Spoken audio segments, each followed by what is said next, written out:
বন্ধুরা, বাইরে খুব বৃষ্টি হচ্ছে আর আমি এখন তালের বড়া খাবো। তোমরা যারা তালের বড়া খেতে চাও মায়ের কাছ থেকে বাটি নিয়ে কমেন্ট বক্সে জমা দাও।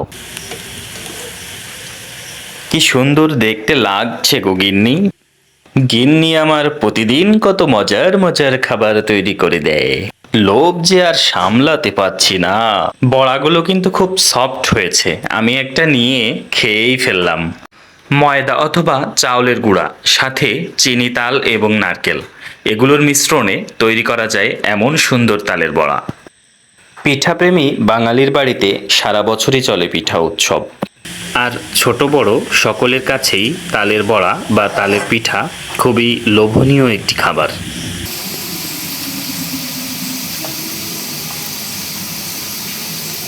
পাকা তাল বর্ষাকালেই পাওয়া যায়। তাছাড়া তাল এমন একটা ফল যেটা 3 অবস্থাতেই খাওয়া যায়। খুব কচি অবস্থাতে তালের শাঁস খাওয়া যায়, তাল পাকলে তালের বাইরের শাঁস খাওয়া যায়, এবং তাল পাকার পরের যে আটিগুলো সেগুলো একটা অবস্থাতে খাওয়া যায়। দেখুন, আমাদের সুন্দর তালের বড়া তৈরি হয়ে গেছে। আপনাদের সবাইকে তালের বড়া খাওয়ার আমন্ত্রণ। সুস্বাস্থ্যই সম্পদ। স্বাস্থ্য ভালো রাখতে মৌসুমী ফল বেশি বেশি খাবেন। দর্শক, আজকের মতো এখানেই বিদায় নিচ্ছি। সবাই ভালো থাকবেন। ধন্যবাদ।